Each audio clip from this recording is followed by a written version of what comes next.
All right, we're starting with the Saints and Arrowhead. We're not 100% sure if the 2-2 Saints are good. Jury's still out. Sometimes I think they are, sometimes I think they're not. And to be honest, even though they're undefeated, we're not entirely sure the Chiefs are happy with their performance. How about that? Does Patrick Mahomes need a huge game here? Oh, yes. I have a graphic. I'm sorry. Oh, okay. Wow. I changed my mind on not having a graphic. Here's Mahomes this season. Hobbs is back in my ear saying mid. Okay. That's not true. No, it is true. Yeah, It is true. Oh, it is true. One of those ranks are mid. Those numbers are the definition of middling. They're all pretty much career lows for him. Gen Z, the ranks. so I'm not going to call it mid, but they are middling, certainly. So what's the question Does again? Mahomes need to have a huge non-mid game? Yeah. He hasn't had a dominant game yet. The Ravens game was damn close, but he had the one terrible pick. I mean, a couple touchdowns, almost 300 yards in a critical game. Other team at peak motivation, most watched game of the year. It's a pretty damn good performance, but the one awful pick. And by the way, that has been of every game this year. He's had one pass. So so all interceptions are not created equal, as evidenced by one of his interceptions, Cam Taylor-Britt. I still think that was a great throw and a great decision. Cam Taylor-Britt just made an unbelievable play. Yes. Sometimes guys, Deshaun Watson, who has played terribly, obviously, but he had a pick this week and totally not his fault. Perfect pass, hit a guy in the chest, it bounced up, whatever.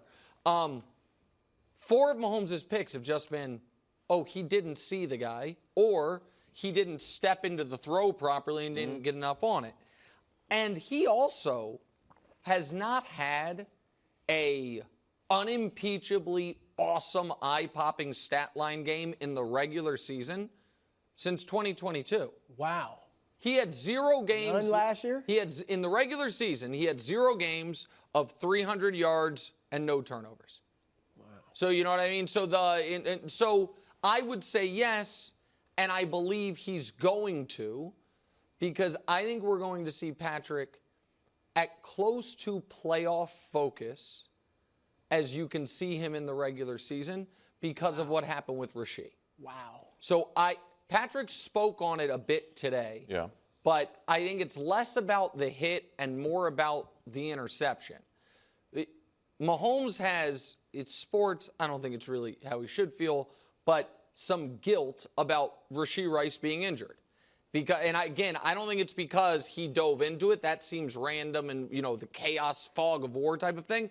But the interception was another bad, decision that led to the sequence of events. Mm-hmm.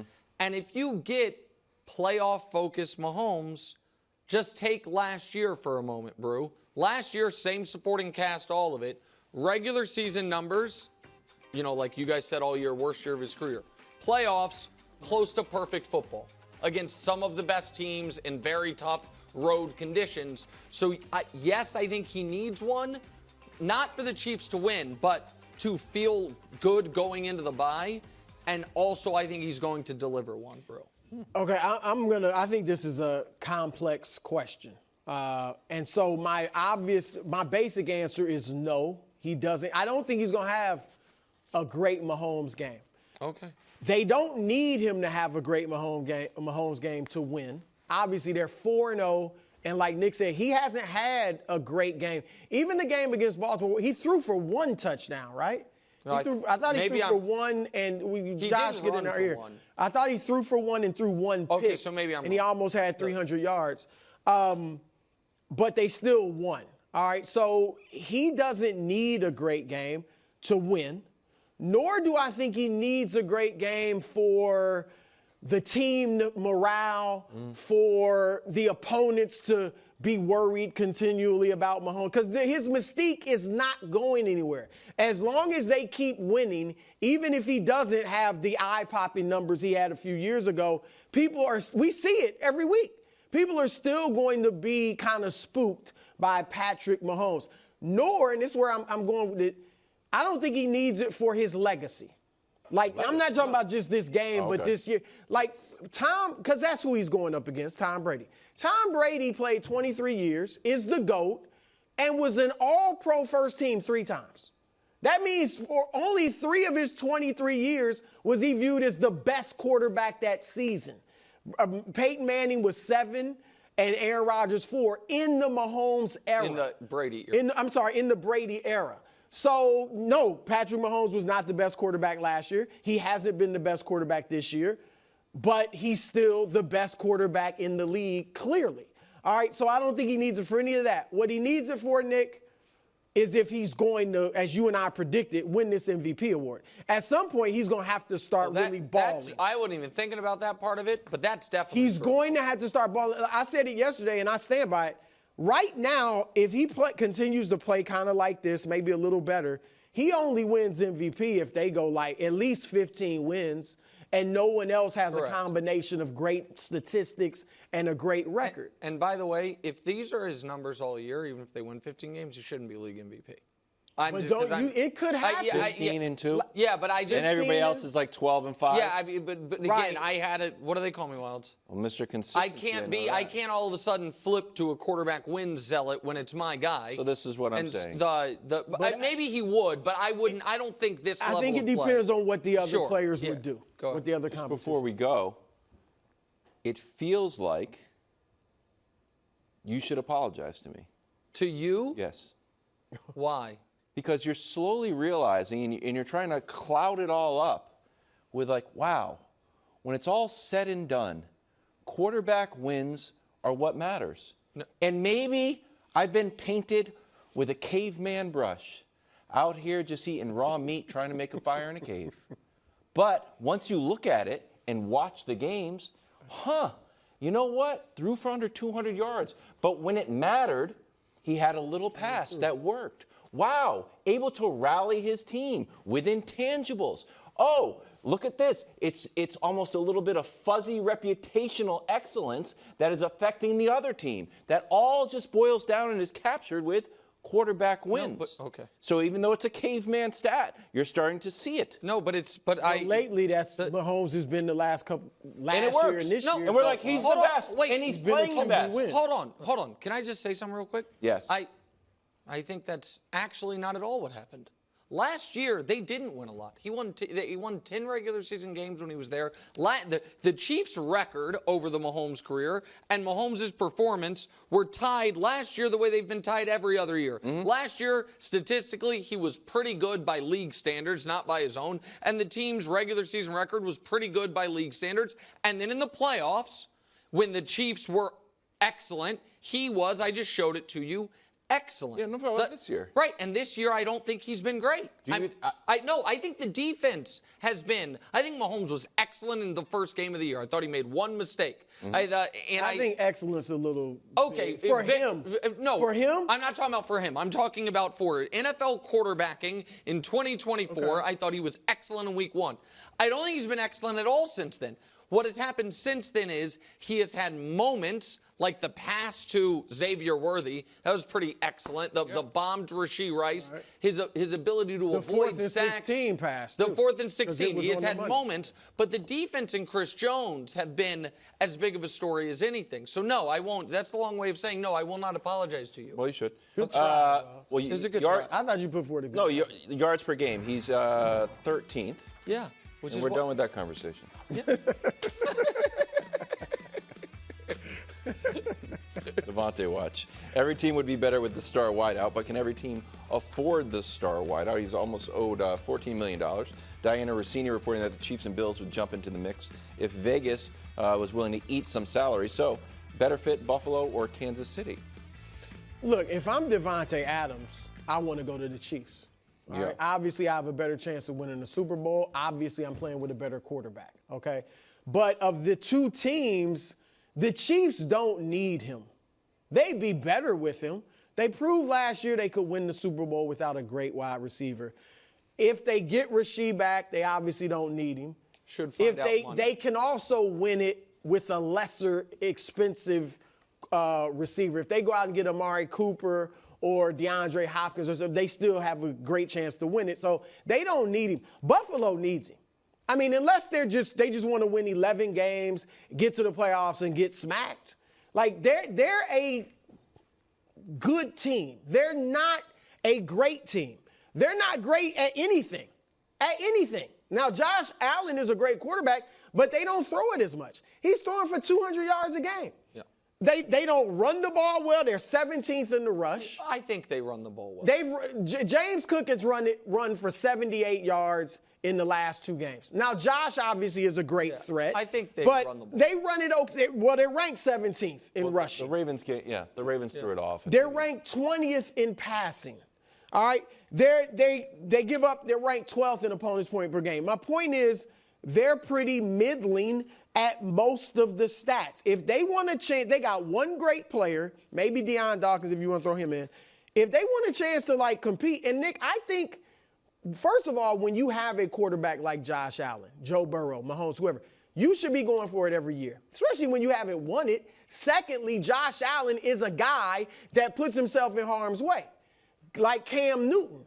And Cam Newton had a shorter career because he got hit so much, and he was the same size as Josh Allen. So I don't think you waste years where, oh, we're going to be pretty good but not great. No, go for the Super Bowl, and that means going to get Davante Adams. Do you disagree with that, Wilds? With the Bills, I don't think the Bills are actually Super Bowl contenders right now. I think Even the Chiefs, with him? No, I just don't believe in the Bills. I just don't. So I don't listen.